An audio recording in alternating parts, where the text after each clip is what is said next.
What's up, everybody? Welcome to Talking Ball, y'all. I am Cass Hardstead, Jason Dewey, and Lance Lacoste, and it is playoff time in Louisiana high school football. We appreciate you hopping on and joining us tonight. Tonight, we are going to look back at a few of the Week 10 matchups or games that were played this past Friday, and then we will jump into the playoff brackets. We won't get in too deep into the matchups for the first round. We'll kind of give some big picture takes, some things that stand out to us. Tuesday, we will jump into the matchups as they stand in the playoff bracket. But this is always one of the better days of the year in Louisiana high school football as the playoff brackets get rolled out. The road to the Dome gets laid out for everyone. But it starts in Week 10. And we go ahead and we look back to Week 10. We preview District 2 5A. We talked about the two matchups in which the district champ would be crowned, one of them being West Monroe at Ruston. Ruston with a 49-44 victory at home over West Monroe in an absolutely unbelievable game. It feels like every game between the top four teams in 2-5A was decided by less than a touchdown. This is another one that came down to special teams as Dalen Powell, running back for Ruston, scores two special teams touchdowns, and it claims the district championship for the Ruston Bearcats.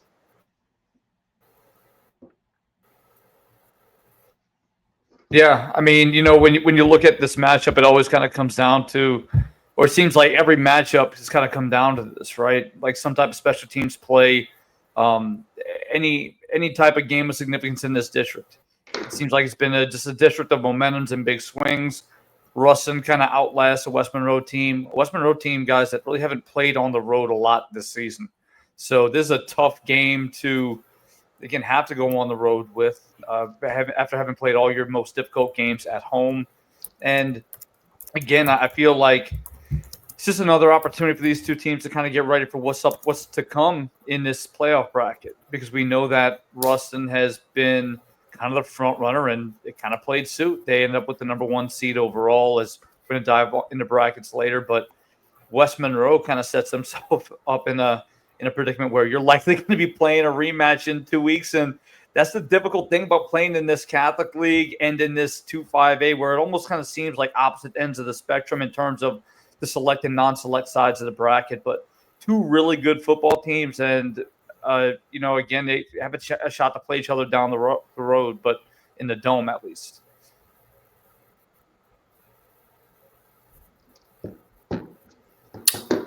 Think about West Monroe's three losses. They lost to the number one seed in Ruston, the number one seed out of Division II non-select in North DeSoto, and the number two seed Neville. Like, that's their three losses. That's pretty tells you everything you want to know about his record, right? And so, yeah, this is definitely a team you wouldn't want to see in the playoffs. As battle-tested as it gets, great running game. They're going to play great defense. They just, they faced a great offense in Ruston. And then you said it. The defense this time was just special teams. They basically gave up 14 points just on special teams. So, yeah, this is a heck of a way for Ruston to go earn that number one seed to close the season.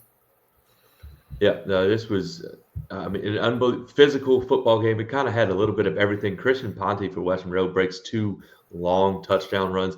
This is an offense for West Monroe, especially with the running game. And if Trez Davis, you can get the ball to him, you don't want to see these guys in the playoffs. Like you said, Lance, the three losses they had are probably the three best losses anyone could have in the state. So this is a team, it would not shock me to see them playing deep into the playoffs, or possibly see this matchup again, like you said, Jason. Elsewhere in District 2 5A, Ash traveled to Neville. This was a game, I'll be honest with you, coming into it, of these four teams, I really felt Ash was the one that was probably just a tick above the others. Just they felt a little more complete. Then they go on the road to Neville, and Neville wins 31-14. This is the lowest point total that Ash has had all year. This Neville defense, led by Coach Collins, it's kind of struggled a little bit early, but they are so good. They're so fundamentally sound, and they do so much schematically. Like, I watched a little bit of this game, and it's just they throw so much at you, but they're able to do it within their framework, and there's no busted coverages. There's no gaps left that are unattended to. They play so fundamentally sound, and this is a defense. And with Neville, if they can show up and play like this throughout the playoffs, this is a dangerous.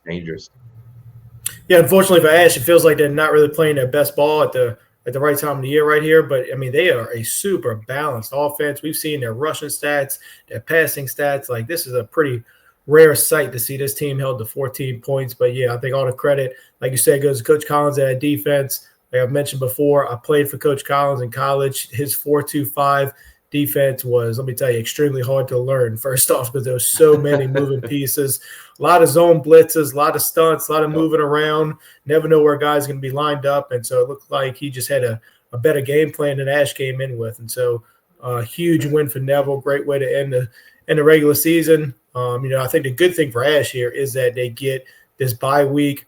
Feels like they kind of need a bye week to, just kind of get back to who they are. There's not a single team I would argue is hotter in the entire state right now than the Neville Tigers. Yep. I mean, they've reeled off the three most impressive back-to-back wins in the entire state. It's funny, a few weeks ago we were talking to them about like finishing games and special teams, and that seems like it was so long ago, guys. This is a team that had some tough games early on, but even in watching them, Cass, I know we had talked about it over and over.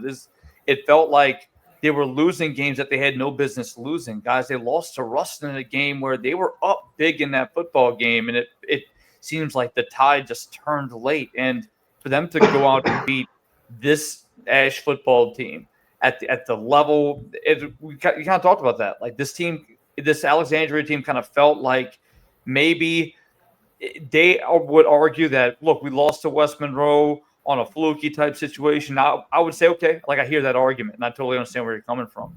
But this Neville team going out, dropping a 31 spot on them, holding them to 14 points offensively, I mean, it's a really impressive effort from this Neville Tigers football team. And what's your reward? You potentially get a rematch with West Monroe in a few weeks. But, either way, I think just goes to show, like, the elite teams in elite districts are going to find themselves in great position. And both these teams set themselves really nicely in the playoffs. But again, you're still going to be looking at playing teams that are familiar foes down the stretch. Yeah, if nothing else, these teams are battle tested for the playoffs. And this is, the 10-week and the teams that these guys played out of district, throw that in there, the 10-week gauntlet that they've run through, but especially the last 5 weeks has them prepared. Look, in this Ash team too, they were still explosive. Alex Fontenot, he has come on extremely strong for this Ash offense at the wideout spot. He has 184 receiving yards, 2 touchdowns. Carson Sellers, I really like their quarterback, threw for 233. This is a team that was in the Superdome last year, and they kind of got handled by Carr a little bit. They would love nothing more than to get back and get another shot at Carr. And from what it looks like, they'll get their bye week to rest up and get ready to go, and then make that run back to the Dome. We'll stay in North Louisiana for this next one. This one, kind of surprising. Again, I don't think it's surprising with the winner, but the final score was Oak Grove hosted Ouachita Christian, the Ouachita Christian team that came in undefeated. Oak Grove wins 34-21. They jump out to a 20-0 lead. The number or the stat that stands out the most for this game, considering what OCS looked like coming in, Ouachita Christian ran for only 89 yards. Oak Grove held them to 89 yards on 26 carries. They jumped out to a 20-0 lead, but defensively, this Oak Grove team, look, this is a team that they play their best ball now at this time of the year. They know how to win late in the year, and so does Ouachita Christian. But Oak Grove, extremely impressive performance on Friday night. Yep, they are who we thought they were, right? Oak Grove, they get it done around this time of the year every year. But just looks like a very clean game out of Oak Grove. Ran the heck out of it. Oak Grove ran for 279 yards, over 6 yards a carry.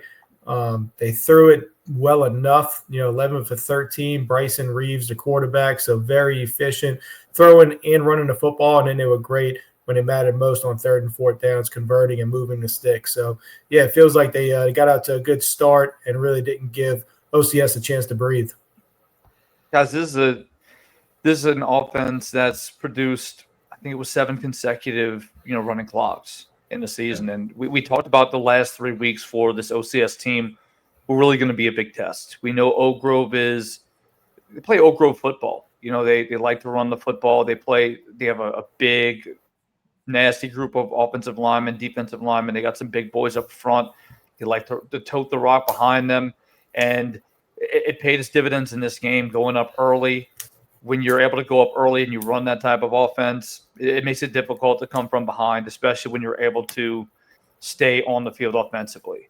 And from what I got to watch, OCS kind of tacked on a touchdown late in that game, kind of when it felt like it was a little bit out of reach. So the score might not even really be indicative of how big of a win it was for Oak Grove. And this is a team that they're not playing in the same division. So that does kind of make a little bit of a difference, as Oak Grove is going to be in that Division 3 select bracket where OCS is in that Division 4 select bracket. So not going to be able to see each other again for a number of reasons. But either way, a big win for Oak Grove, and I think kind of showing, we dropped a few games, not typically what you're going to see out of Oak Grove. 2 losses, guys. 2 losses, and that's not a typical season. But still, I mean, a big win for this team no matter what.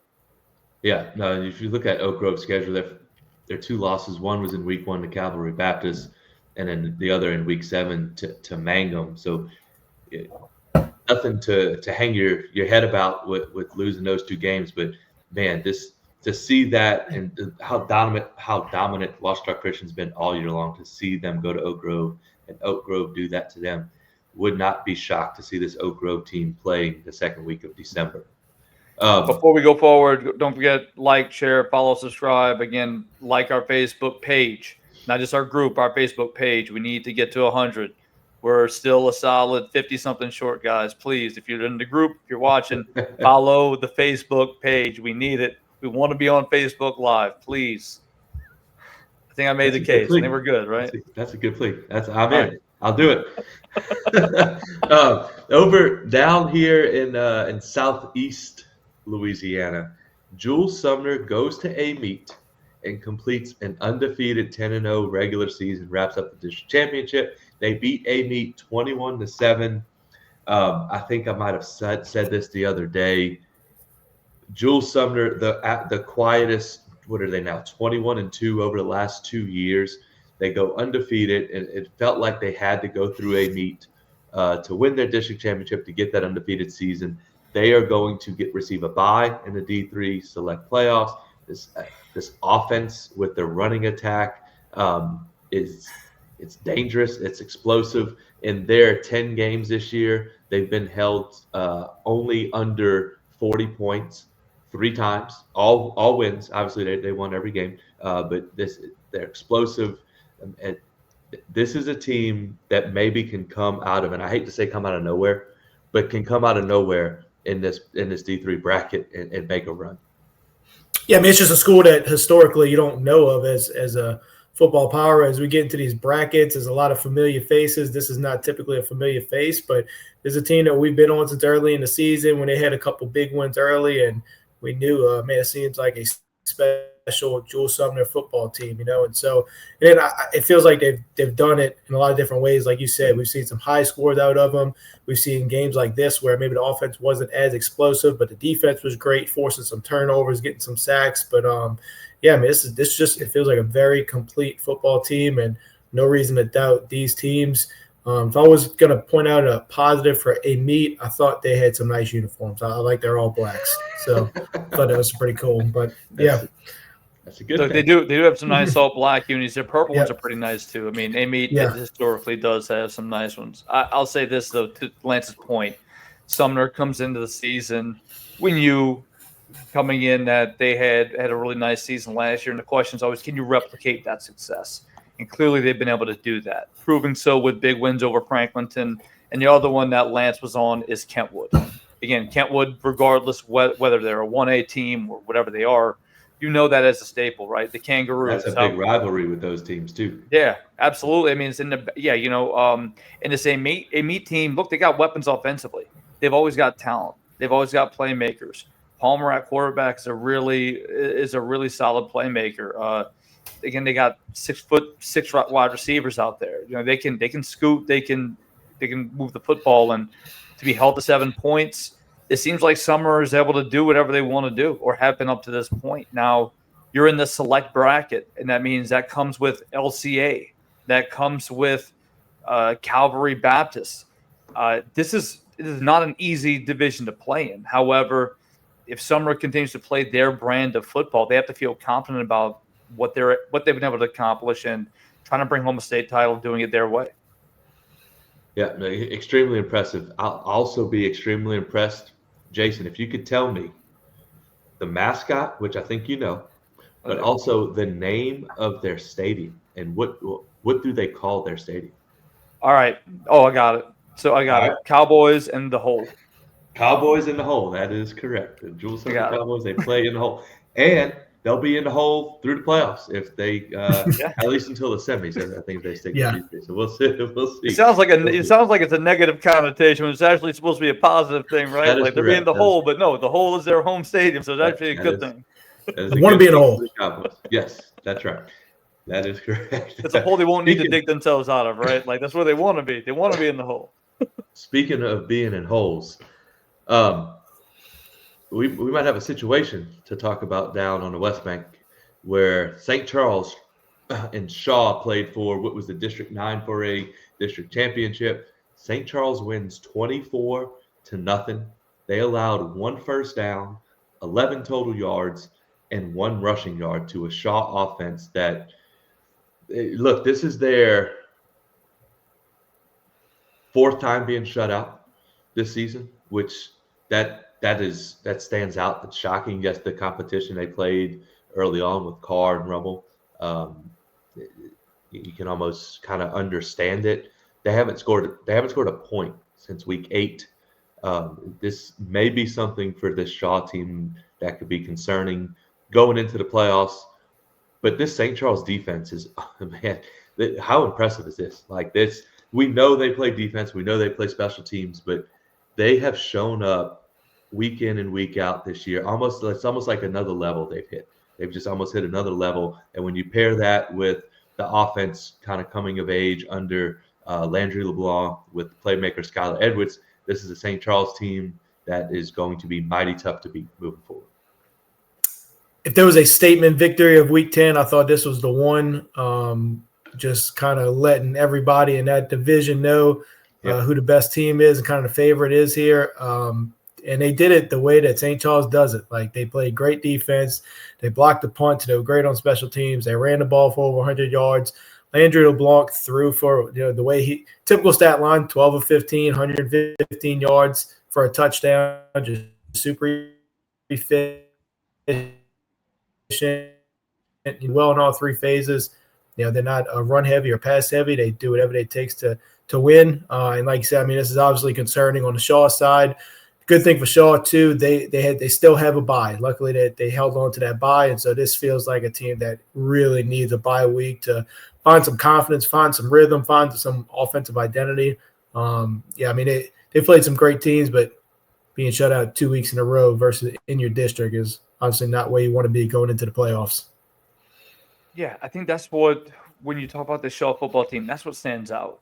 When you get shut out and you're playing Rummel, okay, we've gotten to see Rummel's defense, really phenomenal defense. And their lack of offense at times is a different discussion, but defensively, I would say, Lance, you're probably on the same page as me, calling games this season in the Catholic League, probably one of the best defenses we got to see all year in Rummel.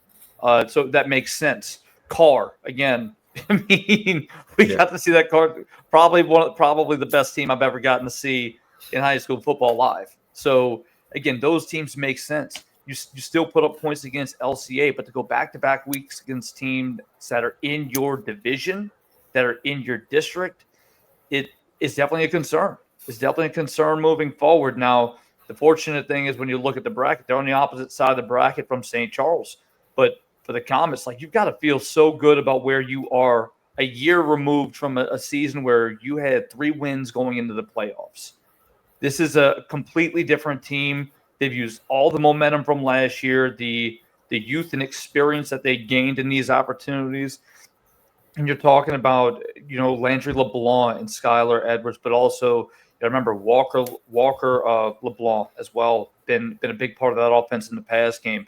Gabe Kugler, the tight end, H-back, really has been their big play threat as well in the pass game. So this offense has really found themselves, but they don't need to do too much.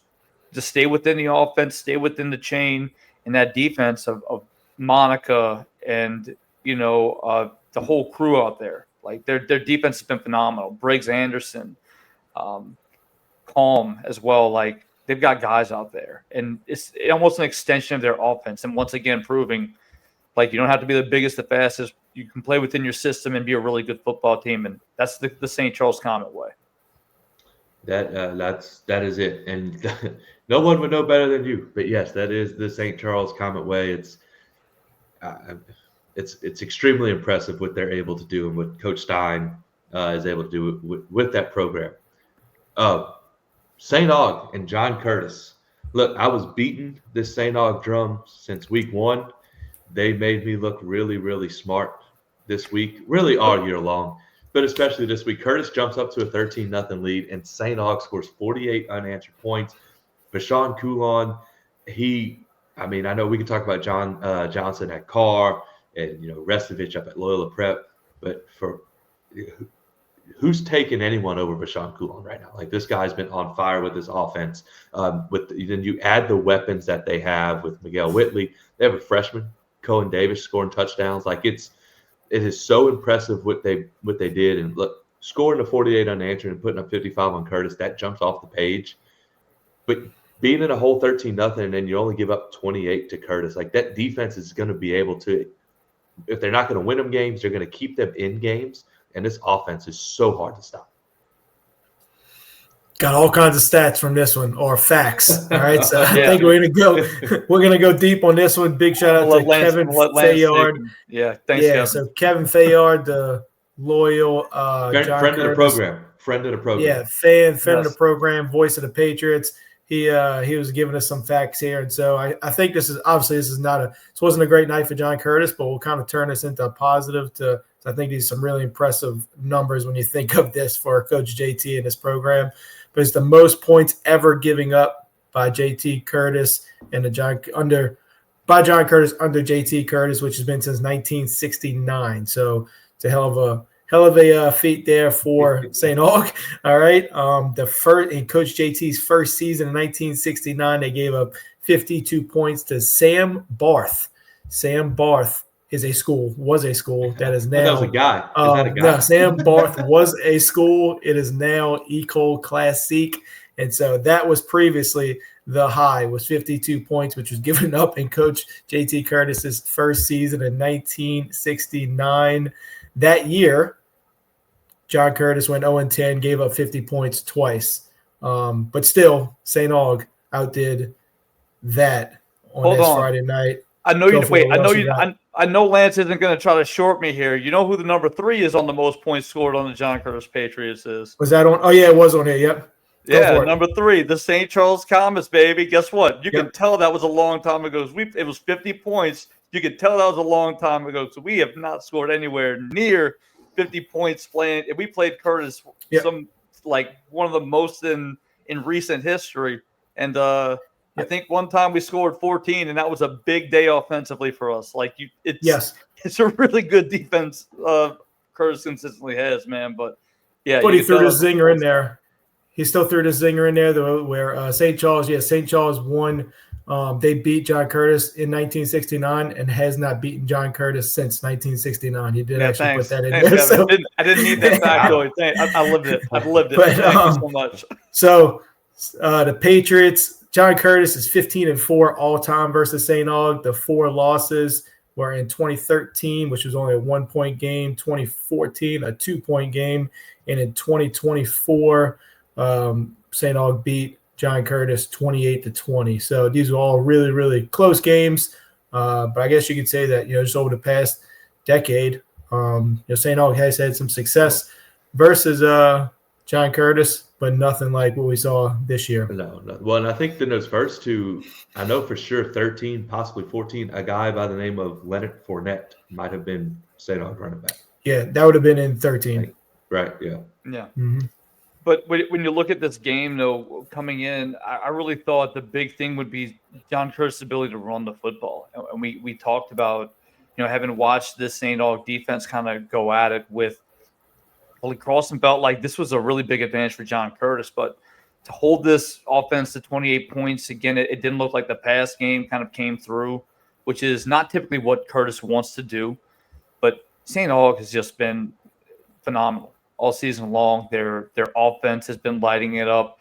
It seems like last week, it is easy to kind of say like, well, they were looking ahead past Holy Cross and kind of count out this Holy Cross defense. I do think the Holy Cross defense has played exceptional, maybe short of this past week for a large part of the season. But St. Aug has so many weapons offensively. They can pass it. They can run it.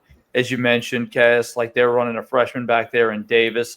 Their running back, Keith Hill, actually went down in week 4, like out for the entire season. So playing 2 new guys along with all their passing, like I've really been impressed with this St. Aug team. And it seems like they just continue to build and continue to grow going into this postseason run where I think they have as good of a shot as anybody to make a run to the Superdome.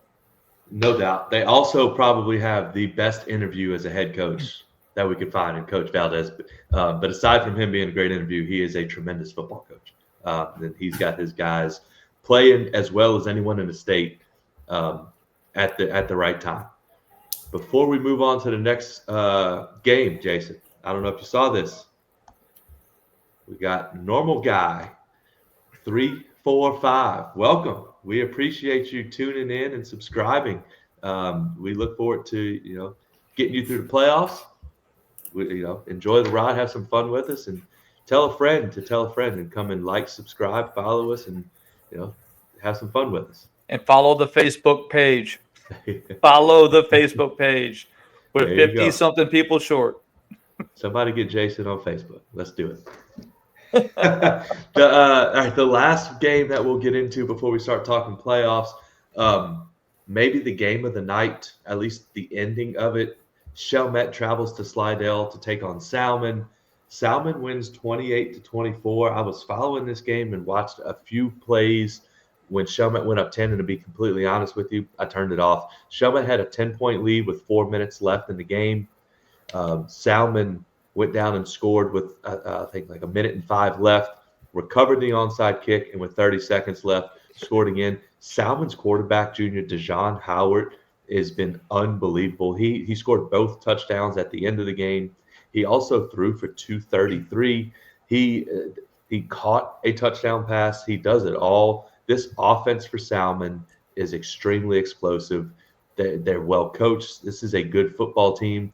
For Chalmette, on the flip side, that loss and the way that they lost it keeps them out of the playoffs. They were the first team out, which it's tough. It's a shame. That's one of the better defenses. I think maybe an area that we've talked about really all year long. Just the last 2 weeks, they lose to Slidell in overtime, and then this heartbreaker here to Salmon. Salmon scoring 2 touchdowns in the last 65 seconds of the game to not just clinch a district championship, but propel them into the playoffs.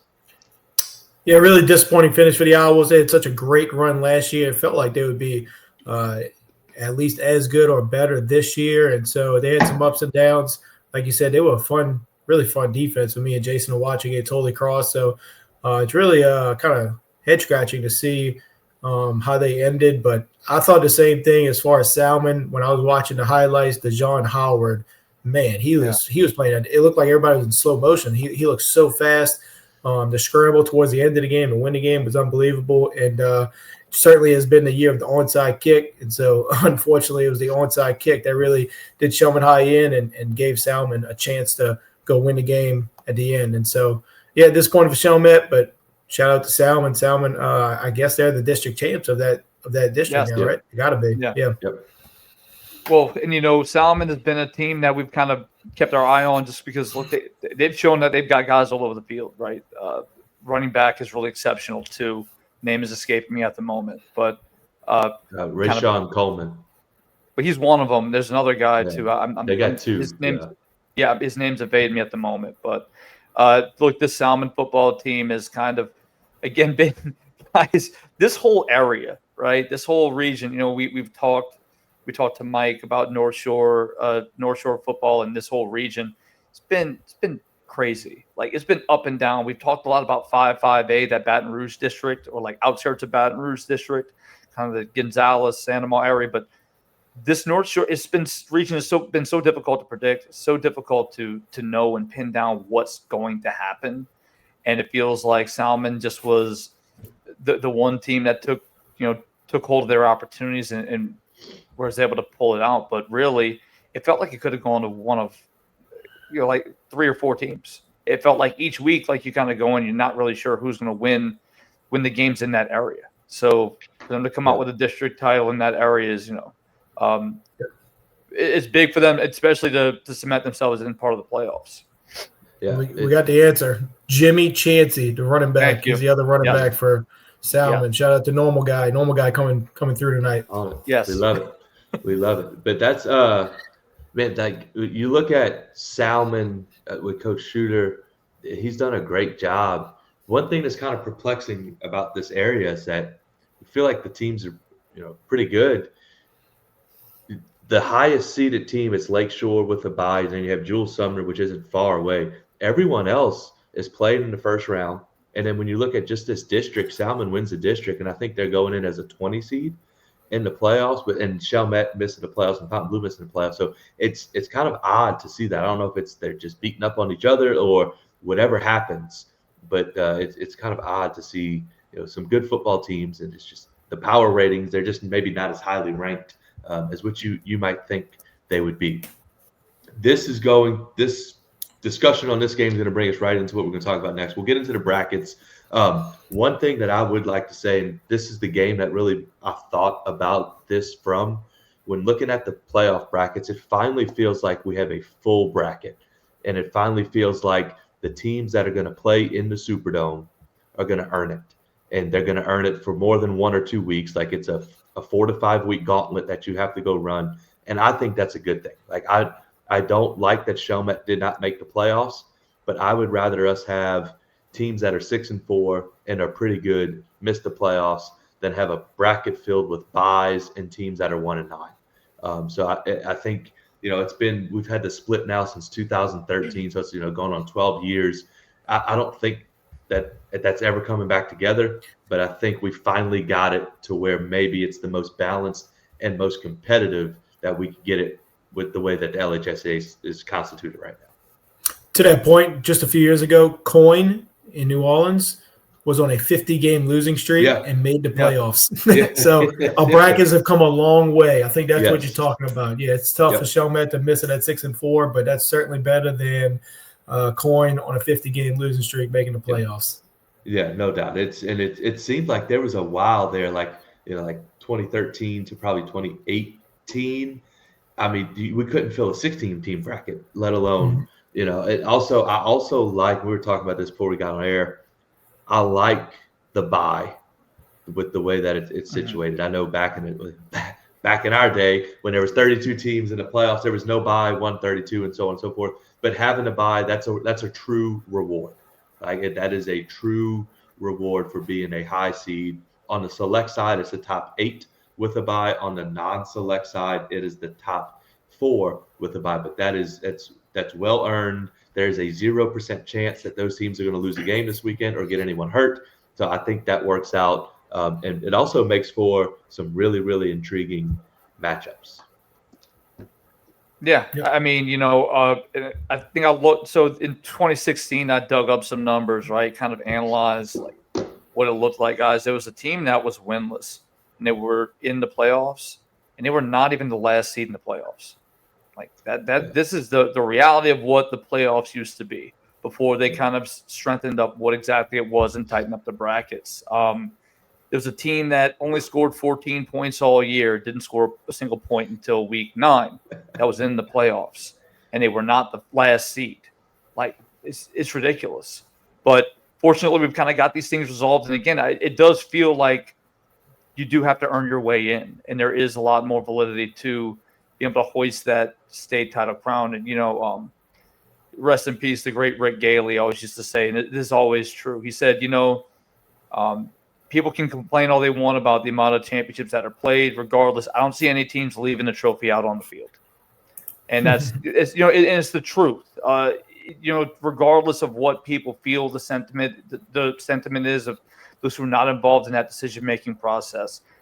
Regardless, it's a state title these kids are going to remember, and they're going to hang the banner on the wall, and it's going to have every meaning, regardless if some people feel like it's not as much regardless. So to the point about 10 team brackets, I don't know about you guys, but those 10 team brackets in Division I Select, I know, Lance, you were a part of it. Still some pretty dang difficult playoff brackets to fight through when you talk about the Catholic League and then pulling in Bird, and I think it was like Scotlandville and a few other teams. So still, fun playoff to come and really exciting playoff season this year. Yeah, no, I just think. Go ahead. Yeah, and I just looking at them, like, it just feels. I don't know. If just looking at the brackets, it feels like there's really good matchups that are going to happen, not just next week, but when the top seeds get up back on the field, and you're going to have to earn it. And I think that's great for the kids. Like, they're going to get to experience what a real playoff run and playoff atmospheres are like. And I've said this, and Lance coached on it on the football side. I was actually a beneficiary, if you want to call that, on the baseball side. We had to win one series, and we were in Salford for a state championship. And it kind of the kids don't get to go experience that, and it kind of takes away from their whole playoff experience. And I think the way that it is right now is about as good as we're going to get it. And if that means that there's some really good teams that lose in the quarterfinals, well, then that means they're really good teams that lose in the quarterfinals. Like, I think, is 8 teams probably too many for our state of our size? Probably so. But I don't think we're going any less than that. And I think right now it's about as good as they can get. So we're going to enjoy the heck out of it. That's for sure. That is for sure. Let's look at it. We'll go Division I Select first. Any big takeaways from you guys? I know Carr, the number 1 overall seed, Turling's Catholic, the 2 seed. And then St. Aug, we talked about, is the 3 seed. But the one that stands out to me when just looking at this bracket, aside from all the teams with the byes, you have a team in St. Thomas More as a 10 seed, and that could be a very dangerous 10 seed in this bracket. Yeah, I mean, the thing that stood out to me, just the top of the bracket, I think. I know Ash hasn't played their best ball the last couple of weeks, but I think at most points of the season, you would have said that Carr, Ash, and Catholic were probably the 3 best teams in this division, and they are all pretty on top of each other, right? And so that was the first thing that stood out to me. Beyond that, at 6 seed, Tioga lost by 35 this past week to Franklin Parish. Franklin Parish, they're a good football team, but to see these seeds and just knowing that, Tioga just lost that way to a smaller school and they're still sitting at 6 seed as a Holy Cross alum, feels pretty good to be where you're at if you're Holy Cross. Yeah, I think when you're looking at the bracket, you're seeing that there are 2 smaller schools that are in prime spots, and they're both on the bottom part of the bracket in Tioga and Turling's Catholic, and that definitely does stand out. Rummel and Holy Cross are matched up with Tioga. I think that's that becomes a very interesting matchup. It's a rematch of a game that was previously played, and the winner of that's matched up with St. Aug. I think when you also look at the bottom part of the bracket, Turling's is a team that's unbeaten and really deservedly so, but it seems like there's a part of the system that needs to be fixed. And it's this idea that we're going to put the teams that are in a specific division and move them up. Because when you look at the teams they're going to be facing, so if you win so you get to play either the winner of Riverdale and Bonneville, and then you're going to have to play the winner of Curtis and St. Thomas More. Like, I know they've already played St. Thomas More, but it definitely does feel a little bit skewed. The top part of this bracket does feel super top heavy. Like the top part with Carr, Evangel, Alexandria, and Catholic. I think I do like this St. Paul's Avenue of maybe getting to play Evangel in round 2. I think that would be a really fun one to watch. But ultimately, this is look once you get to that regional round and you move forward to the quarterfinal round, and man, it's really just going to be some excellent football in this bracket. Yeah, no doubt. And just that top part of the bracket probably feels so top heavy. If Ash beats Neville, they're not in the top part of the bracket. So I think that's the fact that with the way that we do playoffs with power ratings, every single game matters. And, and it can matter, and it could determine matchups in the playoffs and so on and so forth. I think that's a product of that. In the Division I non-select bracket, we've got the number one overall seed Ruston earning a bye. Neville, another 2-5A team, as a 2 seed and a bye.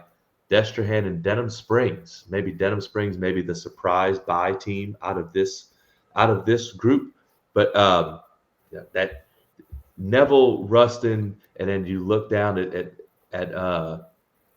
West Monroe. It's the 10 seed again. As a 10 seed, West Monroe, we could have a Neville West Monroe quarterfinal matchup. I think Ruston has the easiest draw here, which is well deserved as the 1 seed. That's how it should play out. But I'm looking at these top 4 seeds, and these are, without question, these 4 teams really earned these buys. They played. We've talked so much about all 4 of those teams because they've played tough schedules from week 1 all the way through week 10. Destrehan even traveled up to Shreveport to play a non-district game, and also I think these are the buys that are earned, deserved, and needed because they've really run the ringer through the first 10 weeks. Like you said, of course, the one that really stands out here is West Monroe being in a 10 seed. We know how good that football team is. I've already mentioned it on this show, but their 3 losses are the best 3 losses you could possibly have. And so they're a dangerous 10 seed. The other one I'm looking at is potential matchup, early Zachary and Denham Springs. That would be a rematch, I believe, correct? Yeah.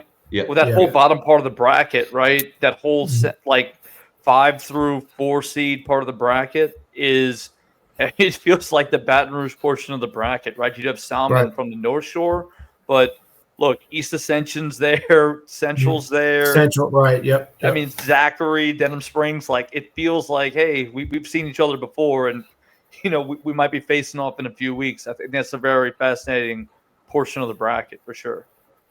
Yeah, no doubt. It's funny how that works out, too.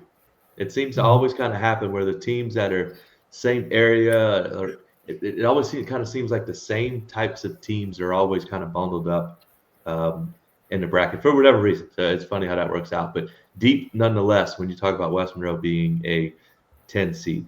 Let's go to the Division II select bracket. The Division II select bracket, we have the 1 seed, as we mentioned earlier, St. Charles Comets.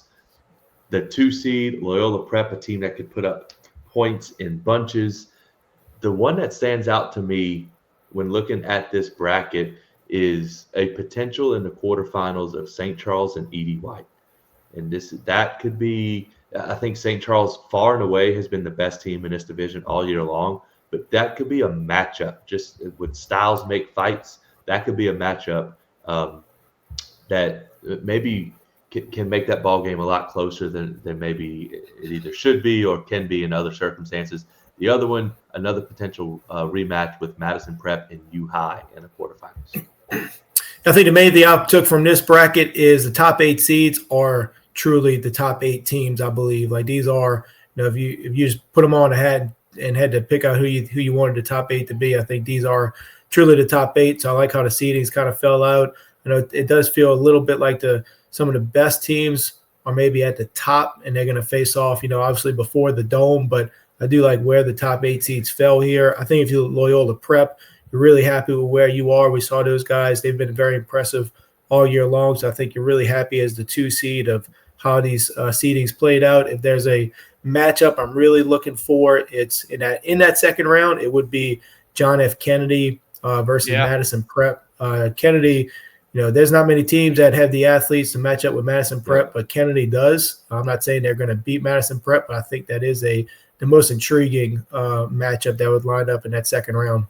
And no, I totally agree with you. I was going to make a note of that too. I think that Kennedy team has a lot of athleticism on it, and when you look at where potentially there could be a way for somebody to slip in. It feels like this is going to be a lot of chalk in this bracket, and typically, I mean, with the new system, you typically see a lot of chalk, right? But I do feel like that Kennedy Madison Prep matchup, well, potentially, I should say, a Kennedy Madison Prep matchup in the regional round would be really interesting.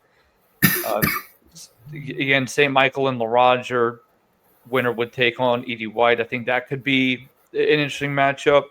If LaRonger's running back Ryland James is healthy Yes. for that game, would not shock me to see LaRonger as a 24 seed in the last team and go win. Funny note, and I know this because I work at the place that did it last year. St. Michael's was a 9 seed last year and lost to the 24 seed Hannon in the first round as well. Yeah, I mean, and look, St. Michael does have some players too now. They got a really talented running back out there as well who, you know, he transferred over from McKinley. He's really been a big part of their offense this year. But again, I do think it's definitely a potential opportunity there. But for the most part, if you look at the top half of this bracket, the top 4 teams in it, it really does feel like those could have been semifinal matchups, right? Yeah. St. Charles, Edie White, Madison Prep, U High. If you would have asked me coming in, I would have told you that was really a good shot at being on opposite sides of the bracket and lining up in the semis. So we'll see how it shakes out. But again, I think Loyola Prep at the bottom in that 2 spot has again been putting up a lot of points. Going to face off against a Shaw team that has been, well, again, if chalk goes in the quarterfinals. So I think that'll be an interesting one. But yeah, it feels like the top 8 are very much earned, as was stated earlier. Yeah, and it's what's funny too. We're sitting here looking at it, and it all feels like chalk until someone gets upset.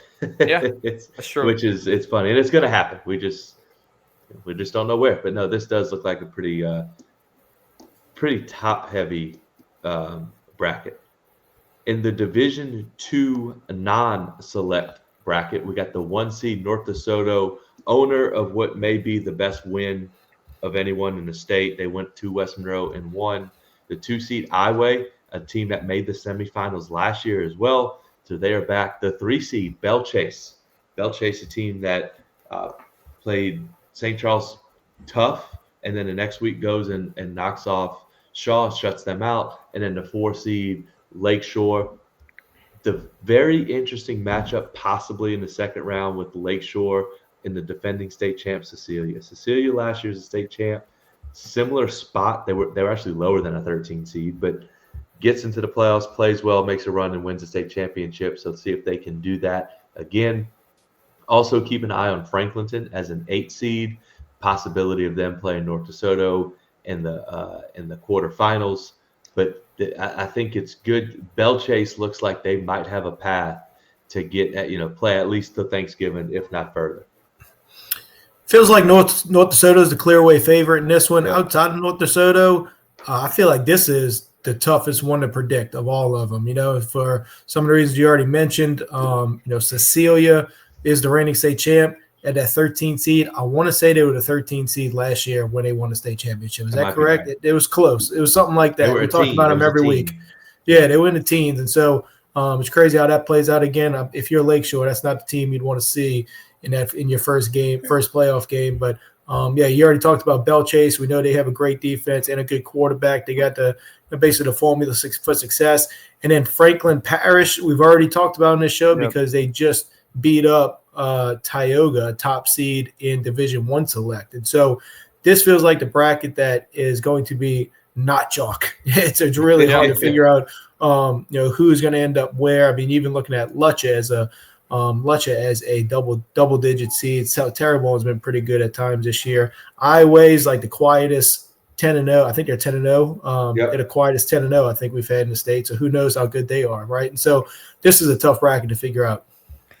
Guys, Cecilia played every game on the road. They were an 18 seed last year. So this is actually different, right? They get to actually get a home game this year. So, I mean, that might be unfamiliar territory. But in all seriousness, I agree, Lance. I think this bracket has a ton of teams with potential. Like Bruley is a team that I mentioned earlier in the season as a team that puts up a lot of offense and holds teams defensively. It looks like, again, if chalk holds, they would play West Feliciana, who's a team we haven't gotten to talk a lot about, but is regularly, a quarterfinal type football team. Franklin Parish, again, if chalk holds, Franklin Parish playing a team in Abbeville that won 0 football games a year ago. I think they've won 3 or 4 football games this year, which has been a big difference. But they're lined up against Lutcher, so I think a Franklin Parish Lutcher round 2 game would be just really exciting to watch. A South Terrebonne Northwest matchup in round 1. Winner goes and plays Iowa. Iowa has been a team that's, again, somebody said it earlier, like quietly 10-0. I don't know how a team can be quietly 10-0, but they really have been. Jebby and Adams in that backfield has been really exceptional, along with some other guys on that team. So I don't know. I think this is very wide open. It feels like North DeSoto is and has been the front runner for a large portion of this year, but don't sleep on Plaquemine at 5. And, North DeSoto would have to potentially play either the winner of a Jennings or Franklinton type game. Heck, guys, Jennings is lined up with St. Martinville. St. Martinville isn't an easy out either. So I don't know, man. This bracket kind of is the one that has me spinning the most because there's so many ways or avenues of the road to the Dome. This is probably the toughest one to make solid prediction on for who is getting to the Dome. Yeah, no, for sure. And then when you talk about, and we know what North DeSoto is, but they also, how wide open this bracket is. They could face Franklinton in the quarterfinals. It's a Franklin team that returned a lot from a team that made it to the Superdome last year. So very interesting Division II non-select bracket. Division III select bracket, the 1 seed, no shocker here, the LCA Knights. Maybe pound for pound the most impressive team in the state all year long. Their district foe, Notre Dame, is the 2 seed down at the bottom of the bracket. You have a Newman team with new coach Vice. They've kind of found themselves. They get the 4 seed. This Northlake Christian team at 12, they play St. Louis Catholic with the winner getting Dunham. That is a team that if they could put it all together with how athletic they are and how multiple they are on offense, could pose some problems. I'm also looking at a possible Dunham-Newman quarterfinals, which could be a lot of fun. This bracket, and I think we've said it multiple times on the show, maybe the deepest bracket of all the brackets. If you kind of take LCA out of it, I think they're one of the most talented teams in the state. But just how deep everyone else is, and then don't forget Jules Sumner down there as the 3 seed as well. When I look at this one, I kind of feel like it's similar to the Division I select bracket in the sense that LCA is kind of like the car of this division, I think, where nobody wants to play them. But there's a lot of good football teams in this bracket that are going to make them work for it for sure. A lot of intriguing matchups, a lot of teams just playing well at the right time. You think about Newman, they haven't lost since week 2, I believe. And so they get better literally every single week. They look better with Jake Randall throwing the football all of a sudden all over the place. And then you're looking at a likely matchup of LCA versus Dunham. I mean, what a quarterback matchup that would be if that played. Right? Elijah Haven of Dunham facing that LCA squad.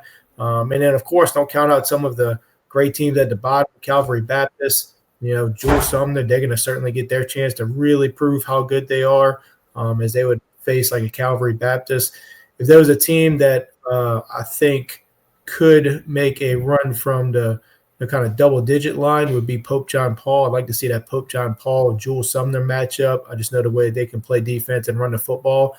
I think that would be a dangerous team that will maybe fly under the radar in this division. Yeah, and Slaughter kind of runs a similar kind of like slow down gun tee type of style. So kind of trying to accomplish similar things to St. Paul. Pope John Paul. When you look at the bottom bracket as well, you have a meet lined up with Lafayette. Again, you have to beat Cohen first, but lined up against Lafayette Renaissance. I think that would be a really fun one to watch. Episcopal De La Salle in round one is an interesting one. Both teams really like to run the football. And the winner would have to go on the road to Crowley to play Notre Dame. Calvary Baptist defeated, we talked about them a few moments ago, Franklin Parish. And they're in this bottom portion of the bracket, potentially lined up to play Country Day and follow it up with Jewel Sumner with the win. Again, all potentially if chalk holds. I think that'd be a really fun one to watch. Guys, I'm interested to see Dunham in this Dunham team in this bracket. Catholic New Iberia, a potential round two matchup against Bunkie, I think could be fun. I think a North Lake Christian Dunham matchup would be fun to see as well, because this North Lake Christian team does have a lot of size. How would they match up against Elijah Haven? Like, there's so many different avenues and ways to look at this one. I think when you, of course, your eyes are going to be drawn to number one in Lafayette Christian. But other than that, like, I think there's a lot of fun potential matchups here. Feels like there's a lot of really good football programs in this Division III bracket. Not just, good teams, but good programs. But this is definitely going to be one of the more fun brackets of the playoffs. Division III non-select 1 seed, the Gina Giants. The 1 seed, they have the Sterlington Panthers down as the 2 seed. It's a Sterlington team that went toe-to-toe with Neville, lost by a touchdown. Program that is traditionally in the Superdome. St. James as a 3 seed, another team that extremely talented, had a great year, obviously. And then Kinder, a proud football program, as the 4 seed. Oak Grove, we talked about them earlier. They get the 6 seed. They're going to have Port Allen in round 1, but maybe a possible Oak Grove St. James quarterfinals. Erath, a team that's undefeated, they're a 5 seed. They get Bogalusa, who Bogalusa comes in as a 28 seed. So Erath, a team they haven't lost. That could be an interesting team too. I think they made a run last year in the playoffs. And then St. Helena at number 17, team that kind of caught fire late in that district with Pope John Paul. They kind of came out of nowhere. They won that district. They won the district with North Lake Christian and Pope John Paul. So they could be interesting if they could find a way to win, maybe give Gina some trouble in round 2.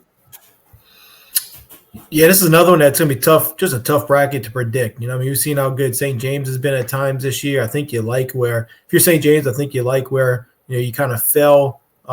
With that said, Oak Grove at a 6 seed, probably much better than maybe they're seeded just from what we've seen of recent weeks. The other one is Union Parish sitting at 12 seed. That's another real good one to be as low as a 12 seed. So I think as you get to these smaller schools, man, some of the seedings, it's tough to you can't really take those seedings as is, because some of these teams, they played really tough schedules and lost a couple of games that many of these teams would have lost, and so that's where I think you find these Union Parishes and some of these teams like Cecilia, like we just talked about in the previous bracket, right? And so, yeah, this is another one that's just hard to really see how this whole bracket will play out. And guys, the team that I find interesting here is the 7 seed Lorville. They played a few weeks back. They played Catholic and New Iberia, and it really went. I talked about it with you guys. I'm not sure if it was off air or on air at one point, but really ran the ball exceptionally well against, coming into the season, I would have argued is one of the most difficult defenses to move the football against. So that in that 7 seed lined up against Church Point in North Webster would be interesting. In round 1 matchups, I love this Donaldsonville Westlake matchup. Westlake is the team, the Rams, for those guys wondering. The Rams, again, I like what they're able to do. What's their colors?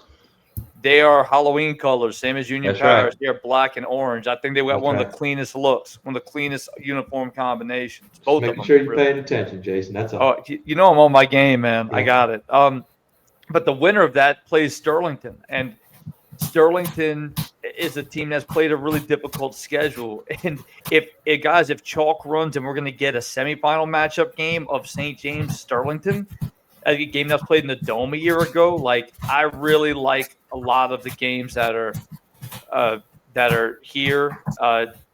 Again, Gina at that top seed. look, Avoyelles is a team that's won, again, line up against the winner of Avoyelles and St. Helena. Avoyelles is a team that's reeled off, I believe it's 6 straight or 7 straight wins to make their way to the playoffs. Guys, doing my preseason research, I haven't really dug into them recently, but I know it's like, I believe they either won the state championship in track last year or they were up there, and nothing but track guys. Like, this is a fast football team in Avoyelles. So I think when you look at a round 1 game, when you're playing a bunch of track stars, again, who knows what will happen. But this is another very interesting matchup. And again, week 2, possibly looking at Erath Union Parish. Man, sign me up. I really think this is one of the more head-scratching brackets where you really don't know what's going to happen. Yeah, no doubt. And especially when you get down to this Division 3, Division 4, there's so many teams that are, maybe they're a 1A team, but they're playing up in Division 3, and they're crisscrossing divisions and classifications. So that plays a lot into it too. Some of these schools, some just may have more players, so they're able to maybe have not as many guys go both ways. So very interesting, and it makes for some very fun and entertaining football games. Division 4 select bracket, we have the 1 seed Westminster Christian. We've got the 2 seed Riverside. It's still Washita Christian as a 7 seed. They dropped that game to Oak Grove. They go 9-1. Ascension Episcopal, a team that first-year coach Jay DiMaggio has the Blue Gators playing well. This one feels maybe as wide open as any. Covenant Christian, the team I got to see in week 3 or 4, they are as athletic and as physical as a team in Division 4 is going to be. So it wouldn't, if they make a run, it would not shock me at all. Jason, we got your St. Edmund Blue Jays right there as a 9 seed. Yeah. They might go try to score 100 points this week. All they do is score points. So this one just feels extremely open. I wouldn't be shocked if any one of these 8 that get a bye win it all, or if someone comes out of the first rounds looking at you, Southern Lab or Kentwood, and makes a run. So this bracket may be as fun as any. Then the main thing is to know is how many schools have Christian and Catholic in the name of their schools. Like, this is every one of these schools, huh, man? Yeah. But this is the team that I'm cheering for, I know, is Riverside. I saw Riverside play week 2. Very impressed by Riverside. Riverside took Terrebonne, who's the 9 seed of Division 1 non-select, all the way into the 4th quarter and lost by a touchdown. Like, that's how good this Riverside team is, how tough they are. So really excited to see what kind of run they make. And then the schools that stand out to me are Southern Lab sitting at a 10 seed, Kentwood sitting at an 11 seed. Before this bracket came out, I thought they were both in non-select, to be honest. But those 2 teams, I don't think anybody wants to face either one of those teams in this bracket. Well, we've talked about OCS. OCS would be lined up with Southern Lab. So imagine that being your first game, Right. after having lost to Oak Grove. That would be a really tough draw for them. Hamilton Christian is a team that we've talked maybe not a ton about, but again, really a team on both sides of the football have been dominant, has really been impressive. They're a team that could find their way.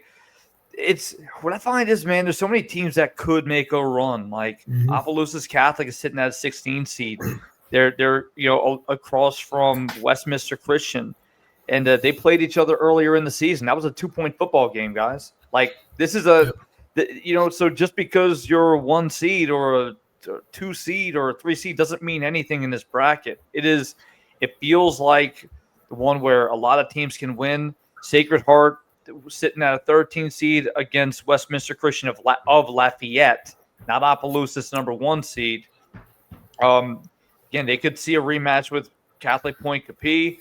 Ascension Catholic is a team that's been very quiet, but still considering compared to these other teams. St. Edmund, the Blue Jays, as we've talked about, potentially has another opportunity to take on Westminster Christian, which is they would love the chance to do, but it's very wide open. I think one of the more fun, interesting brackets is because you don't know who's going to shake out.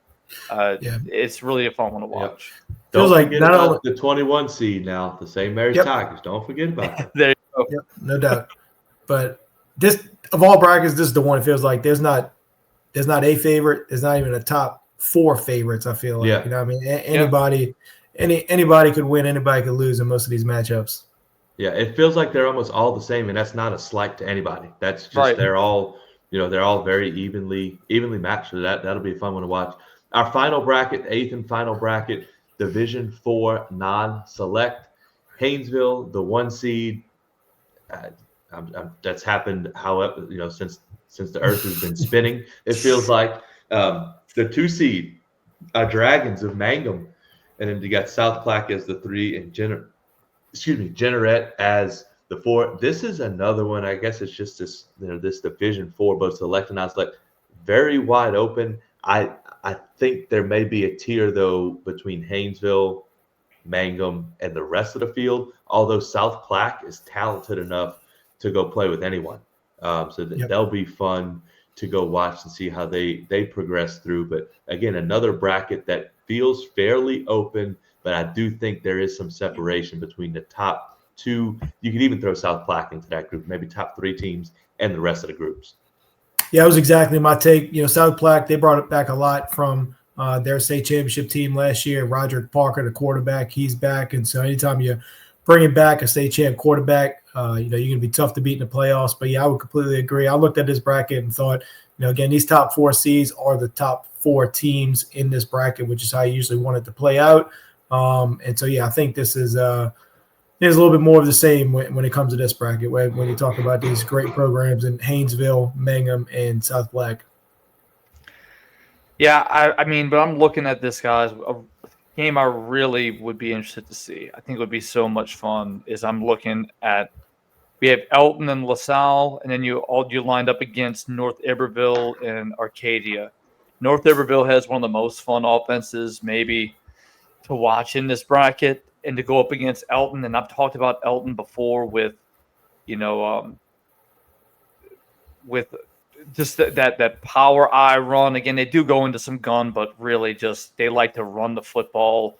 Meanwhile, the contrast and style of North Iberville of just spreading it out, I think would be really fun to watch. East Feliciana is a team that's been surprising. Again, if chalk holds their crash collision to play Faraday round 2, I think that would be a ton of fun. There's to your guys' point, it does feel like there's a bit of a line in the sand drawn. Like it does feel like there's a difference when you look at 1, 2, 3. I think Jeanerette could easily be in that conversation, but I know they've had a lot of injuries this season. They've still played teams above their belt and held and hung tight, won some of those games. I really like Jeanerette, but again, due to those injuries, who knows how much that's going to impact them. But looking at those teams that are still on the line playing week 1, North Iberville, East Feliciana, really interesting. Elton is a team I'd keep my eye on as well. Just a bracket that does feel like there's a few teams you can maybe be able to quote unquote pencil in, but still a really fun bracket.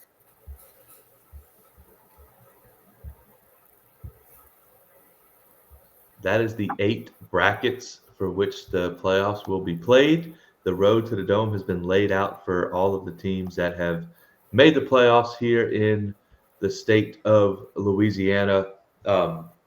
Anything other than all that we've talked about, but anything that maybe stands out before we hop off?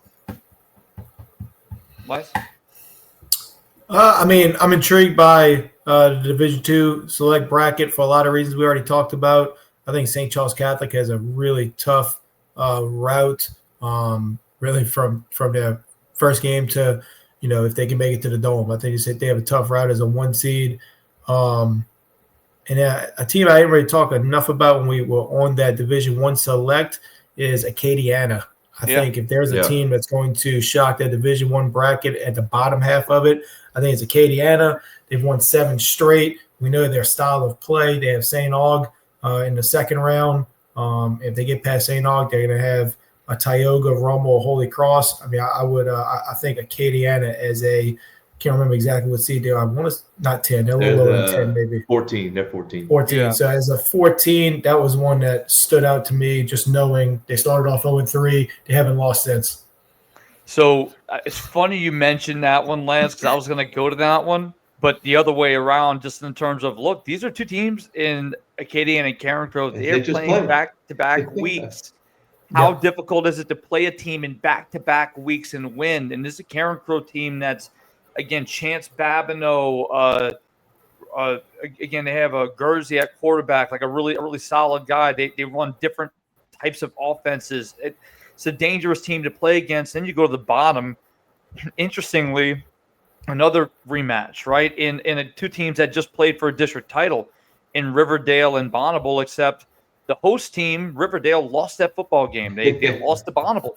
So you lose, and then you somehow host the next playoff game against them. Like, just a weird dynamic. But I do think that, to your point, that could be interesting.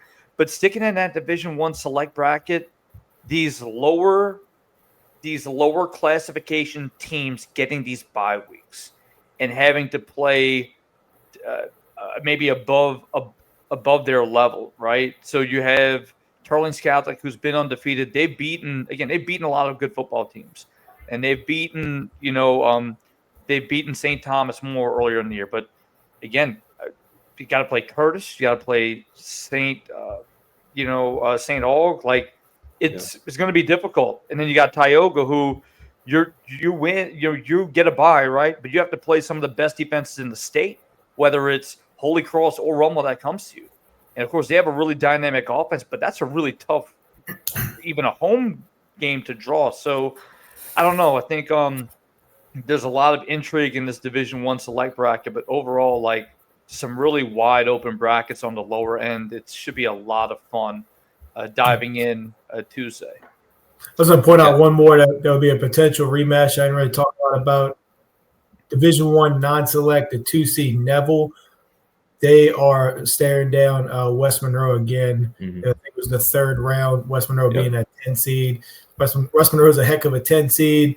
And even, up top, if there was one I was going to go real deep on as far as an upset, would be Natchitoches Central. We know how they play in an incredible district. They're a very good 24 seed, I believe. Mm-hmm. So I would not be shocked if there was a team in the 20s that I thought might make a little noise. Natchitoches Central was going to be the one I was going to go with. Owen Smith, quarterback, man. He's good quarterback, phenomenal. great coaches, battle tested. No doubt. And Terrebonne's a team that lost in the first round last year. I think it was Chalmette that got him. But two things, and we'll stay in both the Division I brackets. On the non-select side, because most of these teams are in that bracket, but what is 1-5A going to do? What are the teams in 1-5A that score 100 points? I'm joking, kind of, a game. What are they going to do when the playoffs come? Also in that bracket, a very interesting – we have Ouachita Parish as a 14 seed. If they can beat St. Amant and face Destrehan, these two teams played in the playoffs last year, played a close game. Like, that's a Ouachita Parish team that's maybe just a product of the district, so they're a 14 seed. That's a scary 14 seed. And then on the Division I select side, just how like you've got to earn it. I mean, when Acadiana is a 14 seed, that is so exciting to see, and it's what a playoff bracket should look like. Like, this is a whole lot of fun. Also, with Catholic and Carr being on the same side, these two played in the semis last year. Carr won 17-10. Like, this is not – yes, Carr's the best team in the state. I would say by far. They're the best team in the state. I think no one can argue with that. But Catholics, if that we're looking way down the road, Catholic's not going to be scared. Like, there's going to be Carr's going to have to earn their way to the Superdome if they want to go defend their state championship. So a lot of fun, man. I can't wait. This is going to be a blast. On Tuesday, we are going to dig into the first round matchups to get you ready for Friday night.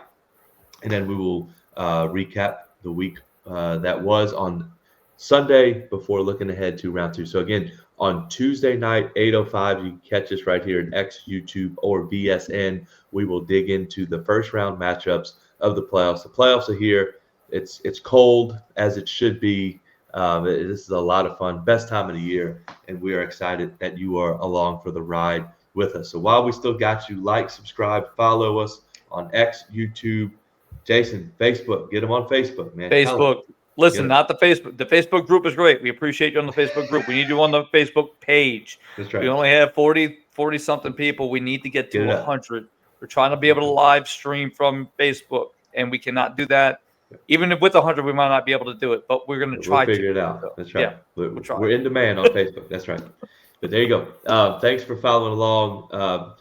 Looking forward to covering the next 5 weeks. It'll be some of the best football played in the state is going to be played in the next 5 weeks. So we can't wait to watch that unfold.